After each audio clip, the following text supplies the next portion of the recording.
안녕하십니까. 지금부터 예도는 역사 철학에 관한 시리즈 강좌를 한 세네 개나 뭐 다섯 여섯 개 정도로 이어나가려고 합니다. 오늘부터.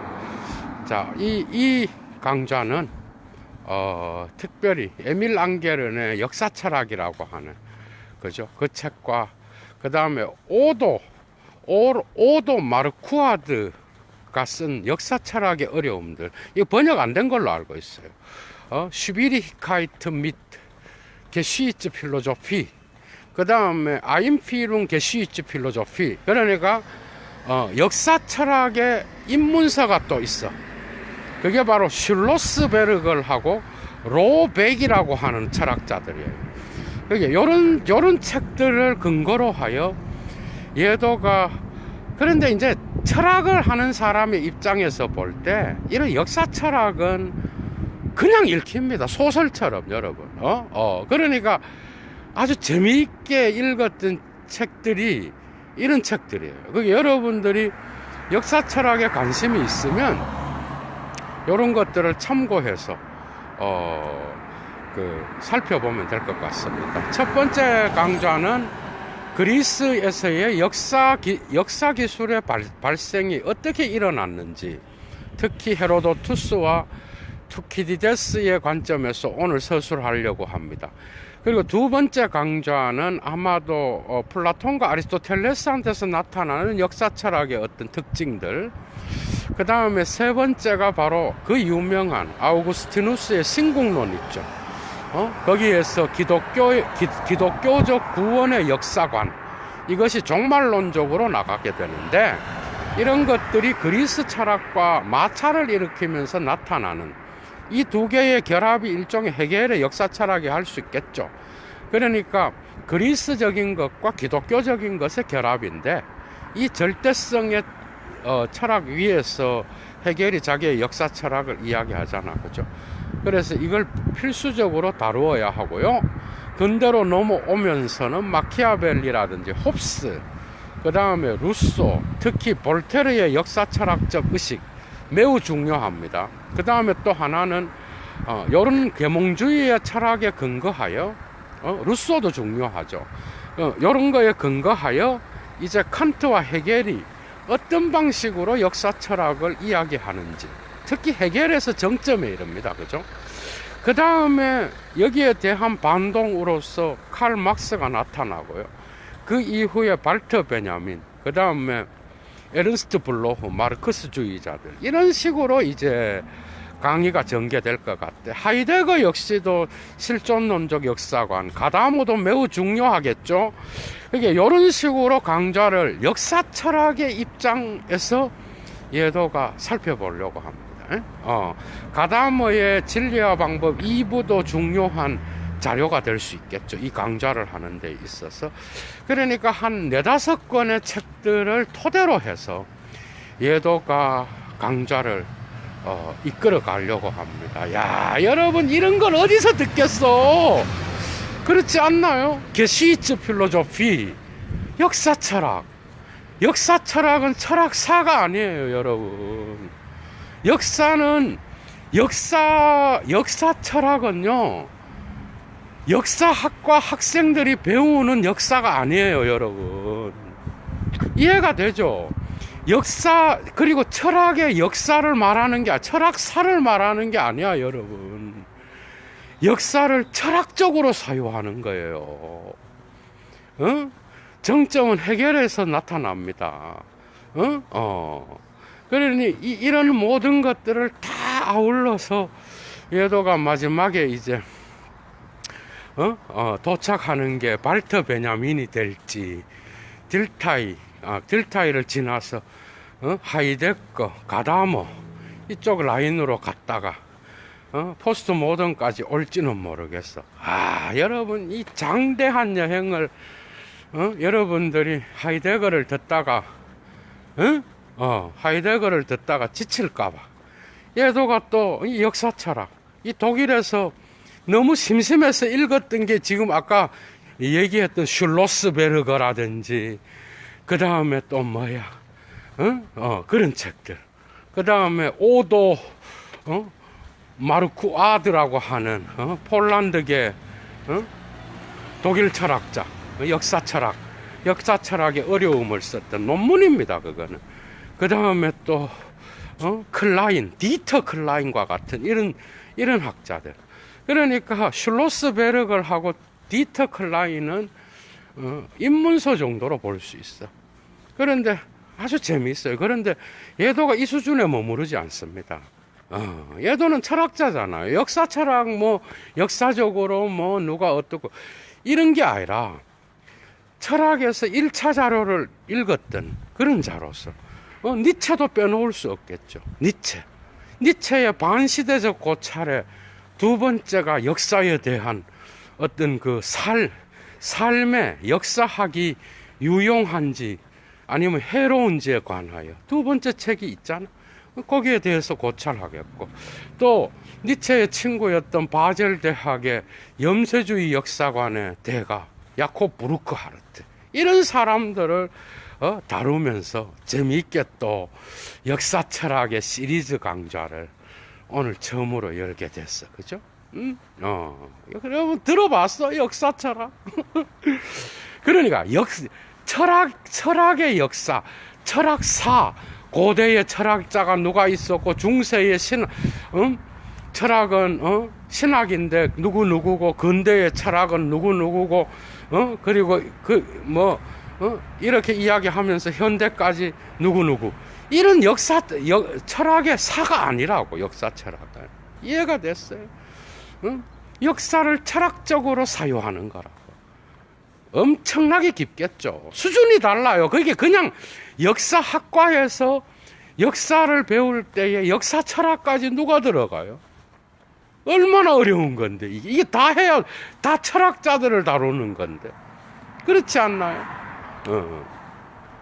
그래서 이 시리즈물을 당분간 여러분들이 하이데거를 듣는 데에 지치지 않도록 양념을 발라서 예도가 오늘부터 몇 강을 이어나가려고 합니다. 그러니까 하이데거 강좌 1차 자료 강좌랑 왔다 갔다 하면서 여러분들이 이런 것도 들을 수 있겠죠. 여러분 생각을 한번 해봐. 역사가 뭐예요? 역사라 그러는 게 뭐야? 역사는 고대로부터 있었던 거겠죠? 근데 역사 철학적 사유는 근대의 생산물입니다, 여러분. 역사 철학은 고대에 없었어요. 역사 철학이 무르익게 된 거는 계몽주의와 함께 나타났습니다. 그게 역사 철학이 비코와 홉스와 그 다음에 사회 개양을 마키아벨리와 이러한 근대 칸트를 더불어서 그 다음에 이러한 철학자들을 통하여 새로운 계몽주의가 나타나게 되면서 시민의식이 발생하잖아. 이해가 되죠? 시민의식과 더불어서 종교의 허구성이 드러나잖아. 그죠? 종교는 이미 그때 과학의 발달과 더불어서 근대의 이러한 계몽주의와 더불어서 타격을 입기 시작했어. 그죠? 그런데 이러한 비코라든지 이 대갑니다 다. 그 다음에 특히 볼테르, 프랑스에서 볼테르가 루소와는 또 다른 역사관을 이야기했다고. 그러니까 이러한 자들을 통하여 여기에 대한 반동으로 독일에서 해겔이 나타나잖아. 그죠? 칸트는 또 다른 역사관을 이야기해. 그러니까 이런 계몽주의로부터 시민의식과 더불어서 역사의식이 생기게 되었다라는 거예요, 여러분. 그러니까 시민이라고 하는 이러한 깨어있는, 의식이 깨어있는 이 시민은 바로 첫 번째 조건이 역사의식을 가져야 되는 거예요. 역사의식을, 여러분. 이해가 되죠? 역사의식이 없는 시민은 없어요. 그 시민이 아니야, 여러분. 그러니까 역사의식을 갖고 그것을 철학적으로 규명하기 시작했던 계몽주의와 독일의 낭만주의 시대 때의 정점에 올랐고, 여기에 대한 반동으로 칼 막스는 또 다른 역사관을 이야기하기 시작했다라는. 그러니까 비코와 볼테르와 헤겔을 통하여 정점에 이르렀던 이러한 역사 철학적 사유는 결코 고대에는 존재하지 않았습니다. 여러분, 중세에는 당연히 없었죠. 없었고, 이런 것들이 시민의식의 정치적인 것과 연결되어 있었어. 그런데 이러한 특징들은 고대에도 나타납니다. 그게 그리스 철학이 참 대단한 게 그런 거예요. 그러니까 이러한 유럽에서 나타났던 18, 19세기에 이러한 역사 의식의 고향은, 그죠? 고향은 언제나 고대에도 나타났는데, 그게 바로 BC 500년경에 헤로도투스와 투키디테스의 역사에 대한 기술입니다. 이해가 되죠? 그게 이들에 대한 역사 서술 이래로 이제 민주주의가 이야기되잖아, 그죠? 그러니까 민주주의와 시민의식과 그 다음에 사회계약론, 그리고 또 이런 것들이 계몽주의의 정점에 도달하는데, 그 원형이 그리스의 역사 철학자들이 아니라 역사가들에게서 그 원형을 발견할 수 있다라. 그러면 역사가 뭐야, 여러분? 역사는 시간이죠. 인간의 삶에 있어서 인간이 의식하는 삶의 시간들이야, 그죠? 그러니까 역사는 의식이 없이는 역사는 불가능한 거예요. 그게 역사가 의식이 되려 그러면 그 역사적인 것들을 기억하고 그것들을 의식화해서 지금 현재의 그 과거를 자기 자신의 현재로 현재화할 수 있는, 기억을 통하여 현재화하고 그것을 자기의 삶의 자리로 자리매김할 수 있는 이런 의식이 있어야 돼요. 의식이 없는 곳에서는 역사가 없어요. 그러니까 역사는 언제나 의식돼야 존재할 수 있는 거야. 이해가 되죠? 그러니까 역사적으로 실존하는 민족만이 역사를 가진 민족이에요. 그게 모든 민족이 역사를 갖고 있지 않아요. 왜? 역사에 대한 의식을 망각한 민족은 역사를 스스로 거부해버려. 이해가 되죠? 돈만 있으면 돼. 우리도 잘못되면 그리로 갈 뻔했어. 돈만 있으면 돼. 역사고 뭐고 다 주고 큰일 나는 거죠. 이랬다면. 그러니까 역사는 언제나 정치적인 것과 관계되어 있었어요. 여러분, 이해가 돼요? 정치라는 건 뭐예요? 어려운 게 아니에요. 폴리테이아라는 이 그리스 말이 폴리스라는 공동체에서 왔다라는 거. 공동체의 삶을 개인과 공동체가 어떻게 결합하여서 자신들의 삶을 스스로 결정하고 그 삶의 개인과 공동체의 변증법적 관계 안에서 그 사회 집단이 어떻게 자신들의 삶을 스스로 만들어가는지, 이게 정치예요, 여러분. 이해가 어려운 말이 아니야. 그러니까 그 공동의 어떤 그러한 합의가 있어야 돼. 그리고 정치적이어야 역사는 발생하는 거예요. 그게 역사적 의식이 고취되는 곳에서는 언제나 정치가 따라왔더라. 이건 에밀 앙게른의 이론일 뿐만 아니라 제가 말했던 슐로스베르거라든지 그 다음에 클라인, 디터 클라인도 이렇게 이야기를 하고 그 유명한 폴란드의 역사 철학자인 오도도 그렇게 말하는 거예요. 폴란드의 역사 철학자지만 뭐 독일 철학자예요. 폴란드계 독일 철학자. 이해가 되죠? 그러니까 정치적인 것이 매우 중요해요. 그러니까 신화의 세계가 사라진 곳에서 역사의식이 생깁니다, 여러분. 그래서 종교는 역사를 상당히 싫어합니다. 여러분, 이걸 잘 아셔야 돼요. 이런 걸 어디, 너무 재밌겠지. 여러분 생각을 해봐. 신화로부터, 신화의 시대가 뭐야, 여러분? 신화의 시대는, 헤로도투스와, 투키디테스가 나타났던 BC 500년경, 이전에 200년경에 활동했던 일리아드 오디세이, 알죠, 여러분? 호모의 작품. 그 다음에 헤시오도스의 신통기라든지, 그 다음에 또, 노동과 시대라고 하는 작품. 이런 것들은, 신화의 시대에 대한 역사서술이에요. 이해가 됐어요. 신화로부터 분리되면서부터 역사의식이 생기는 거야. 그러니까, 뭐야? 영웅과 신의 결합. 그 다음에 또, 이 신과의 전쟁에서 영웅이 나타나고, 그리고 뭔가 그 시대에는 아직 자연의 세계의 위력으로부터 못 벗어난 시대.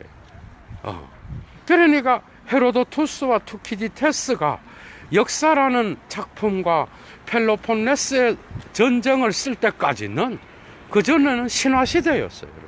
그리스도 신화시대가 있었어. 미토스의 시대였다고. 그래서 일리아드는 일리아드를 호모가 쓸 때에 서사시로 썼던 거예요. 신화와 시와 음악과 그 다음에 이런 운율의 세계는 언제나 자연 세계와 연결되어 있었어. 이해가 돼요? 그러니까 역사라고 하는 것, 지금 현실 세계와의 어떤 역사의 시간 속으로 그 사건 자체를 시간과 공간 안으로, 그러니까 지금 실제 하는 역사 세계 안으로 옮겨 놓을 수 없는 거야, 신화의 세계는. 그러니까 신화는 언제나 이러한 역사적 시공간 바깥에서 이러한 역사적 시간을 어떻게 보면 규정하고 있는 거예요. 이해가 되죠? 그래서 신화도 중요한 인간의 원형이라는 것이 20세기에 돌아서 레비스트로스, 불트만, 그 다음에 하이데거 이후에 불트만도 그런 이야기를 했죠. 신화는 비역사적인 것만이 아니야. 인간의 무의식적 원형을 지배하는, 칼 융도 그랬고, 그러한 중요한 이야기예요, 인간의. 그런데 그런 것들을 쓸 때는 대부분이 그리스에서도 산문으로 쓰지 않고 서사시나 서정시로 표현될 때가 많았어요. 이해가 돼요? 그러니까 호모와 헤시오도스 때만 해도, 헤시오도스가 니체가 언급하잖아, 여러분. 예도가 1차 자료 강좌에서 도덕의 계보학에서 어떻게 했어? 각 시대를 황금과 그 다음에 은과 동의 시대, 그 다음에 철과 영웅의 시대, 이런 식으로 나누잖아. 그러면서 거기에서 영웅과 신들의 싸움이 나타난다고. 그러니까 그의 신통기와 그의 노동과 날들, 시대라고 하는 그 작품은 그러한 신과 인간들, 신의 세계가 함께 포함되어 있었어. 그래서 자연력의 지배가 엄청나게 중요한 게 바로 신화의 시대입니다, 여러분. 이해가 되죠?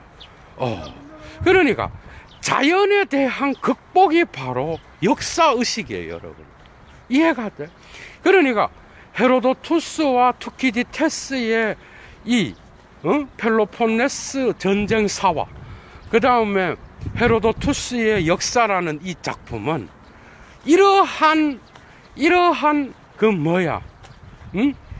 신화의 세계로부터 처음으로 로고스의 시대로 넘어가는 그런 작품으로서 매우 중요한 역할을 했다라는 거야. 여러분들 한번 생각을 해봐.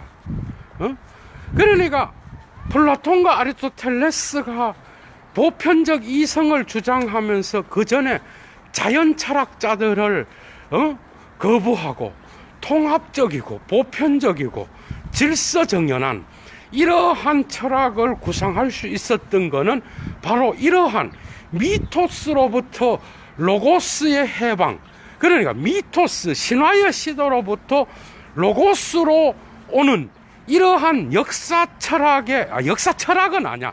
역사 기술의 최초의 학자들이었던, 이들의 공헌, 투키디데스와 헤로도토스의 공헌이 없었다면 그들의 철학도 나올 수 없었어요. 이해가 돼? 그래서, 자연에 대한 어떤, 여러분들 봐봐.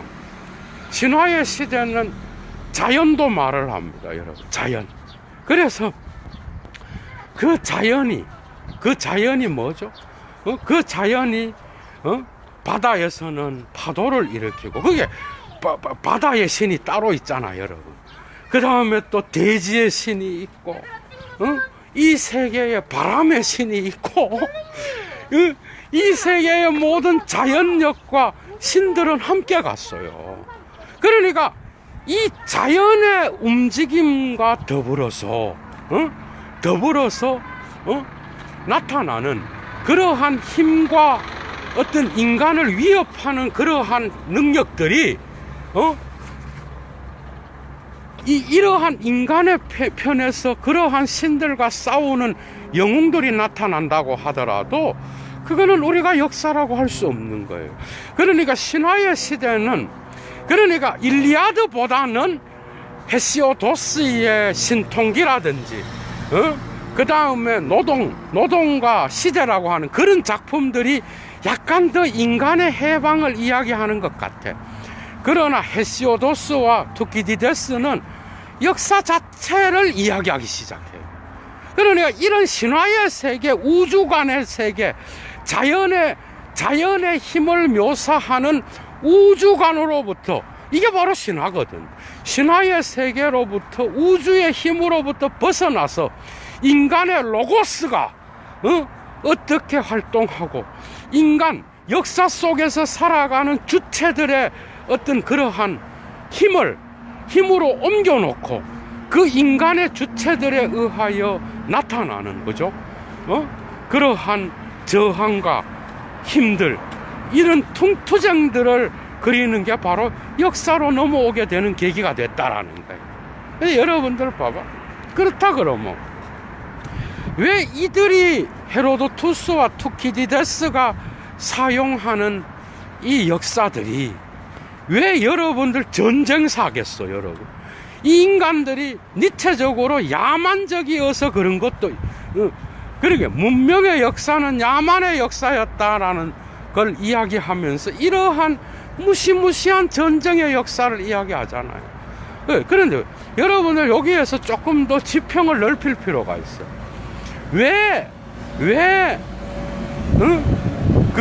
펠로폰네스의 전쟁사는 투키디데스의 작품인데 어디와 어디가 싸우는 거예요? 페르시아와 그리스잖아. 그런데 헤로도토스의 역사라는 작품은 뭐예요? 아테네와 스파르타의 전쟁이에요. 그러니까 전쟁사가 비로소 역사의 출발점으로서 그려지고 있다라는 거. 그러니까 여러분들이 생각해봐. 역사의식은 어디에서 발생하는지 압니까?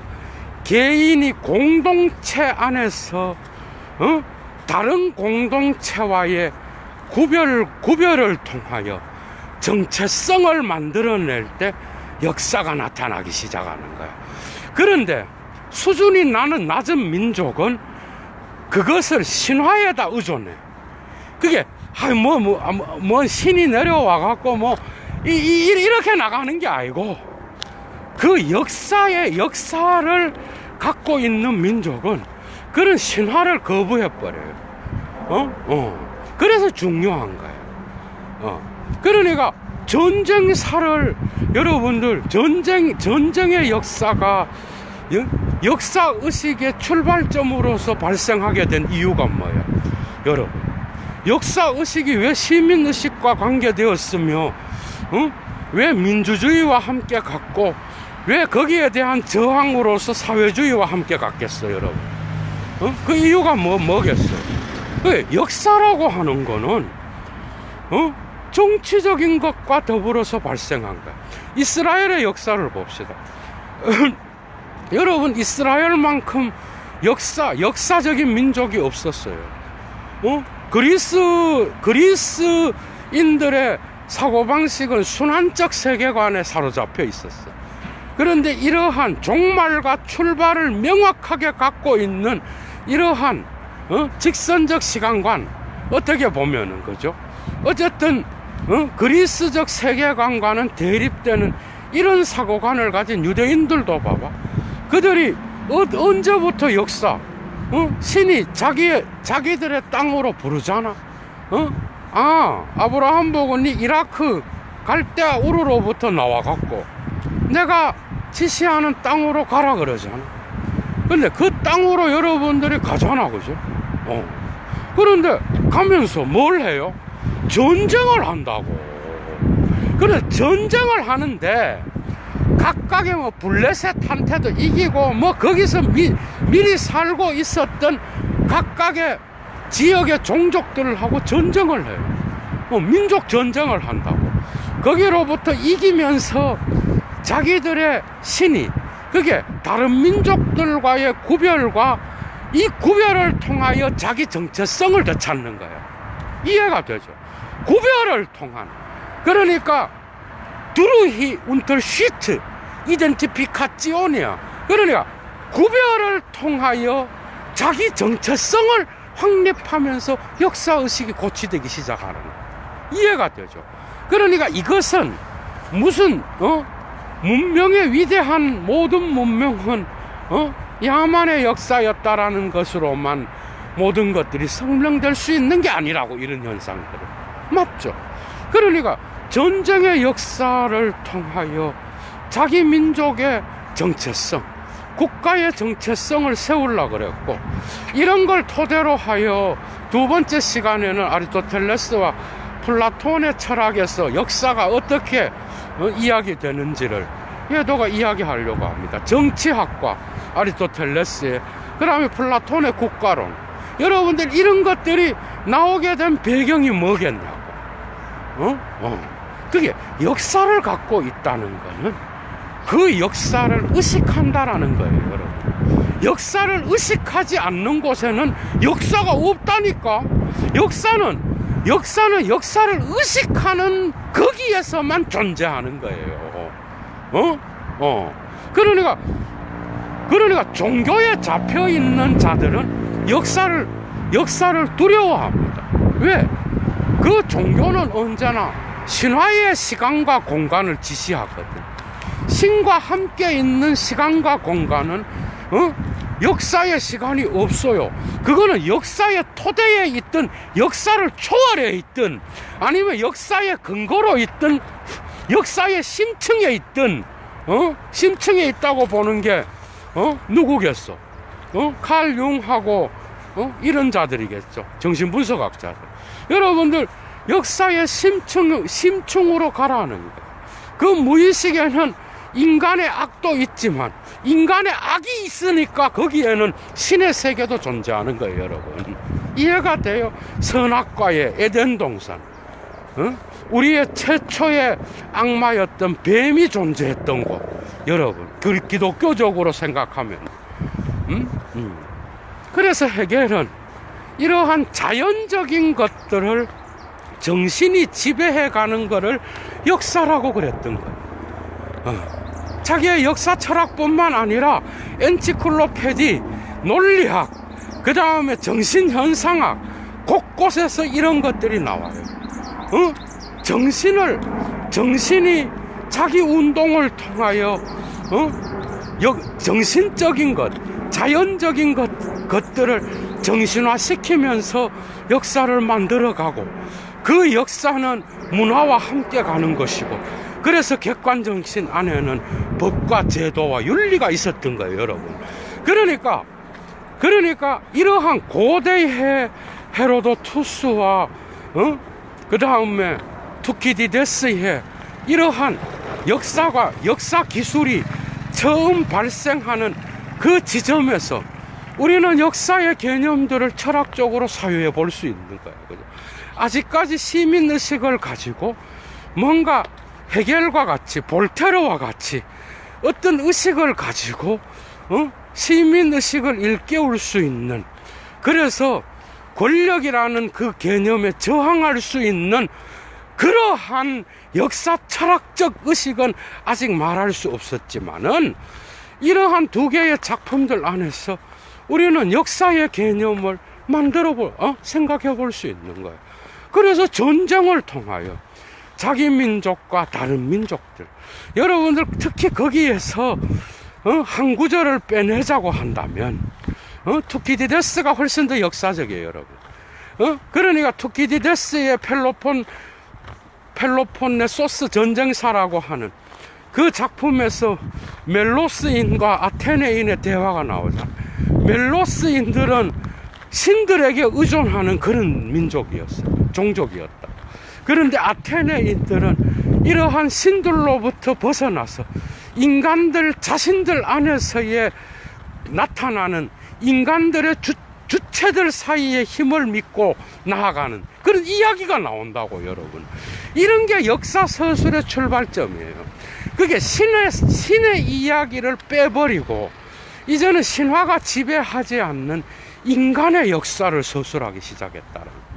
그러니까 이것은 공동체가 중요하고 그 다음에 기억을 통하여, 그죠? 그래서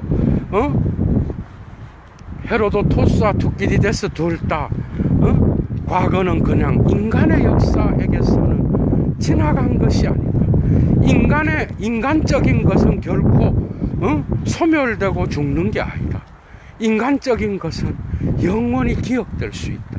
여러분, 그 과정에서 엄청난 잔인한 역사가 진행되었다라는 건 우리는 니체를 통하여 이미 도덕의 계보학에서 읽었잖아요. 그죠? 그러니까 지나간 것, 소멸되는 것, 그게 바로 뭐야? 그게 자연적인 거예요. 자연은 언제나 인간을 지나가게 만들고 시간을 통하여 소멸하게 만들어. 그래서 발생한 사건과 기억들은, 그죠? 망각하게 만든다. 이런 망각과 그 다음에 소멸에 저항하여 역사가 발생하게 됐다라는 거예요. 재밌죠, 여러분? 맞죠? 그러니까 역사는 뭐야? 역사는 철저히 기억과 같이 가는 거예요.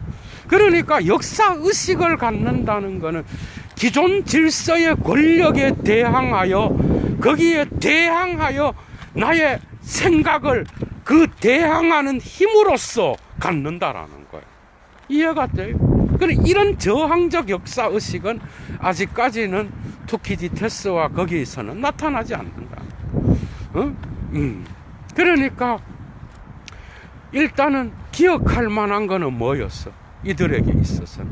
그러니까 서구 역사에서 위대한 것, 영웅적인 것, 힘 있는 것, 그 다음에 명예로운 것, 이런 것들이 역사의 주제였어요. 그러니까 막스를 통하여 발터 베냐민이 억압받는 자들의 역사, 이미 예도가 강좌를 해놨습니다. 이것도 발터 베냐민의 역사의 개념에 관하여 강좌를 해놨어요. 단편 강좌를.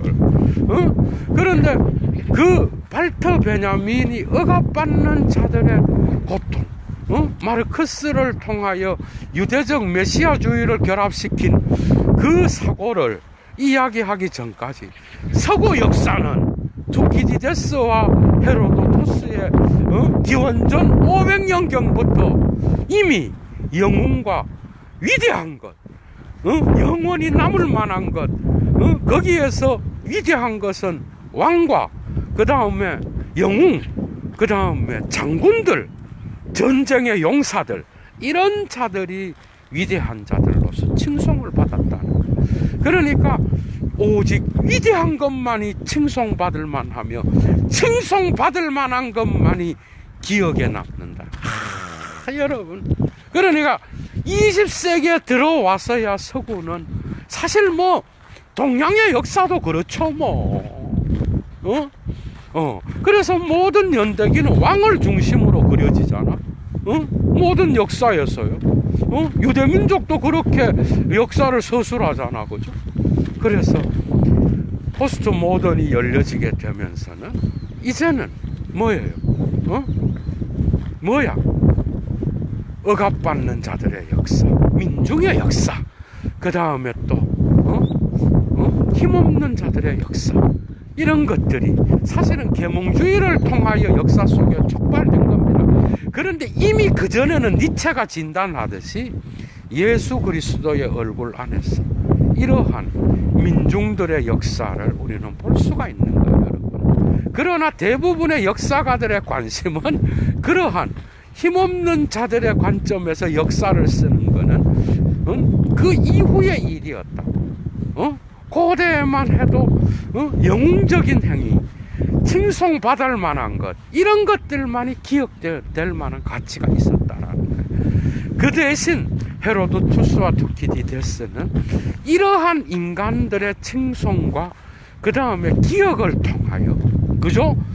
또한 민중들을 함께 이야기하기도 하고, 결국은 자기 민족의 다른 민족과의 구별을 통하여 정체성을 만들어내는 거. 여러분, 이거는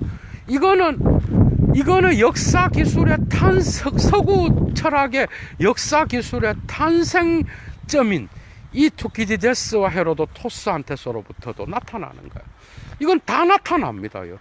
그래서 헤겔은 역사를 국가와 더불어서 설명했고, 국가와 더불어서 세계사적인 그러한 위대한 인물들과 연관지어서 사유했다라는 거예요, 여러분. 그죠? 그러니까 민족과 국가의 경계와 구분을 통한 어떤 그 자기 정체성을 획득할 때에 역사의식이 고취됐다라는 거. 이건 다른 말로 하면 프랑스 혁명을 통하여 시민의식이 고취되었고, 마르크스의 혁명을 통하여, 레닌의 혁명을 통하여 부르주아들의 어떤 그러한 가식적 역사가 폭로되는 그러한 프롤레타리아의 역사를 다시 역전시켰다라고 하는, 이런 것들이 정말 중요한 거겠죠. 그래서 결국은 역사의 발생의 지점은 전쟁이었고, 그 전쟁은 이러한 개인이 공동체를 통하여 정체성을 찾으려고 하는 그 시점에서 역사라고 하는 그것이 발생되어 나왔다라는 것. 그래서 역사 기술은 그때부터 역사적 사실이라고 하는 개념에, 그죠? 그래서 몇 년도에 일어났고, 이제는 구체적인 장소와 시간이 나타나기 시작했다라는 거예요, 여러분. 일리아드에는 그런 게 없어요. 나타나도 그거는 역사의 기록이 아닌 거야. 맞죠? 그래서 이러한 것들, 여러분, 이러한 보편적인 제국은 로마로 가면서부터, 로마에도 역사가가 많았잖아. 그러니까 그리스 시대에는 아직까지는 이러한 보편적인 어떤 그 하나의 민족이 보편적인 민족으로서 다양한 민족들을 통합해 가면서 하나의 제국을 형성하는 이런 사유는 아직 그리스한테서는 없었겠죠, 여러분. 이런 것들은 로마의 역사로 넘어가면서 나타납니다. 이 로마의 역사는 예도가 아우구스티누스의 신국론을 통하여 기독교적 시간관을 이야기할 때 그리스적 시간관과 비교하면서 더 깊이 있게 들어가겠습니다, 여러분. 그건 오늘 이야기 될 수가 없어. 그러니까 이러한 어떤 그 역사에 대한 의식에는 언제나 정치적인 게 있었고, 그 정치는 언제나 특정한 민족의 문화를 결정하는, 그죠? 어떤 하부 구조와 같은 거였다라는 거. 그래서 모든 문화의 해석에는 언제나 그 민족의 역사 의식이 함께 포함되어 있었다라는 거. 이해가 되죠? 그러니까 그리스적 세계관은 철저히 우주론에 국한되어 있었어.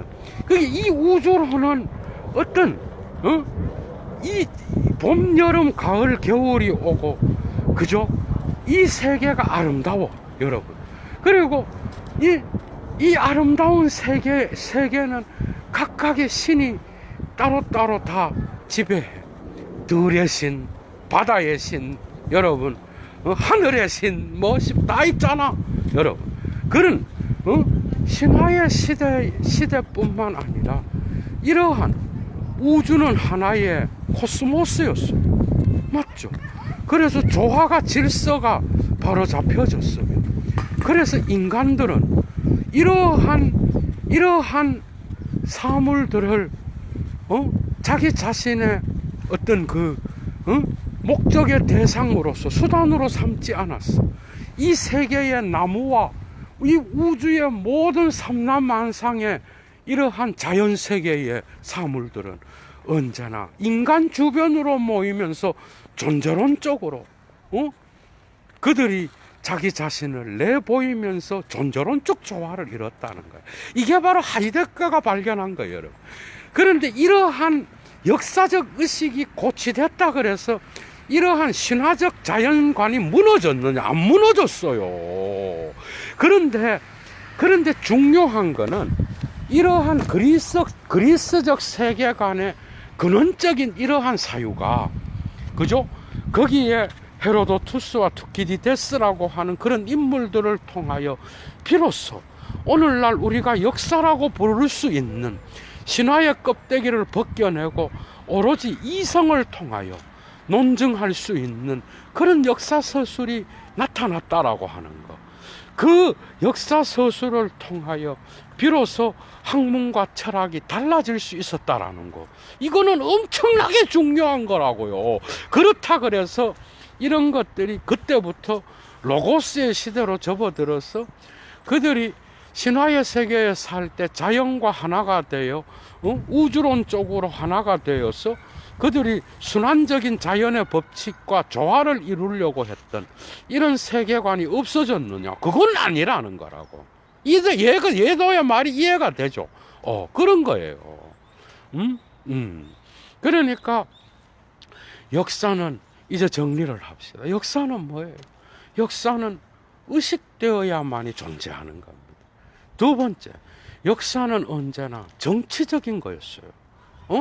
공동체를 통하여 개인이 공동체에 소속되면서 다른 공동체와의 갈등이 일어날 때 그 구별을 통하여 정체성을 마련하려고 할 때에 역사의 의식이 일어났다라는 거예요. 이런 것은 우리가 모든 곳에서도 다 나타납니다. 역사의 서술이 있는 곳에서는.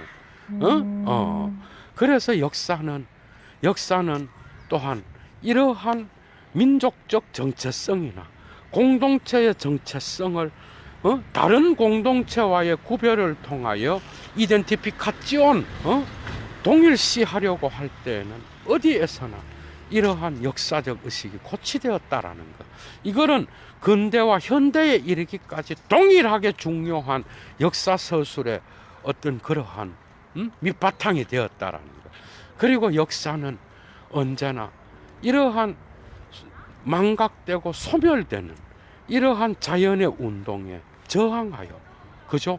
인간이 그러한 것에 저항하여 기억으로서, 그죠? 그러한 특정한 시간의 역사의 대상을 보존하려고 하는 그러한 기억을 통한 보존에 의존했다라는 것. 그리고 그것을 글로 기록함으로써 이러한 역사가, 그죠? 언제든지 다시는 반복될 수 있다라고 하는 이런 것들이 펠로폰네소스 전쟁사의 서두에도 나타난다라는 거예요. 그죠? 이 책을 기록하는 이유는 우리의 인간의 역사, 인간의 어떤 그러한 사건들, 인간이 기억할 만한 그러한 역사적 사건들은 뭐죠? 사라지지 않고 언젠가 다시 미래에 반복된다라는 거.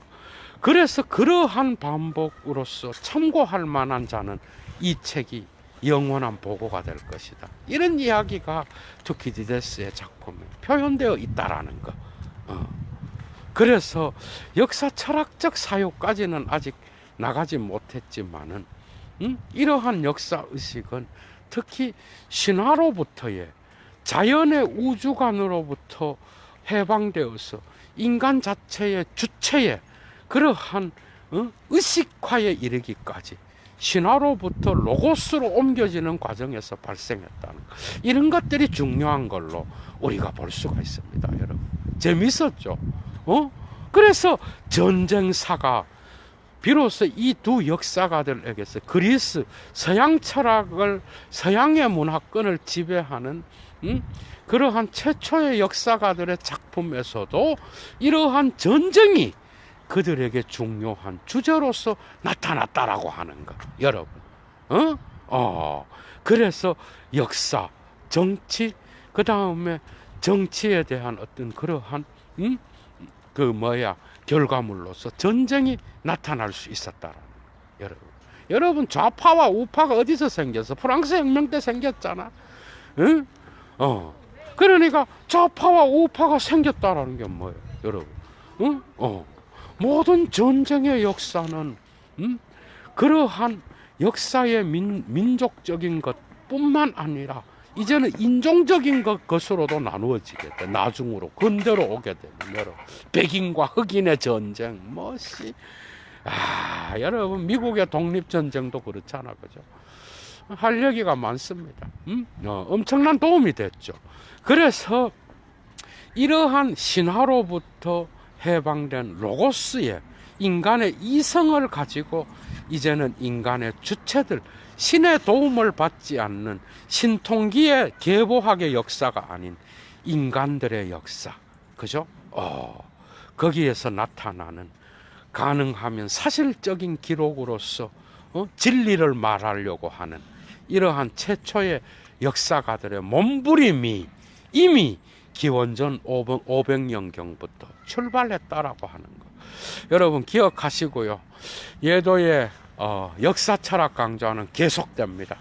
아마 두 번째 강좌에서 특히 플라톤의 국가와 그 다음에 아리스토텔레스의 정치, 이런 것들을 다루면서 이러한 역사 철학적 사고가 철학자들, 초기 철학자들에게, 특히 플라톤과 아리스토텔레스에게 어떻게 진행되었는지 그걸 얘기하고, 세 번째 시간에는 마침내 기독교적 시간관과 그리스적 시간관의 어떤 그러한 대립과 투쟁을 이야기하면서 신국론, 아우구스티누스의 신국론을 이야기하는 이런 방식으로 진행돼 나갈 겁니다, 여러분. 자, 예도는 물러갑니다. 좋은 하루 되십시오. 주스.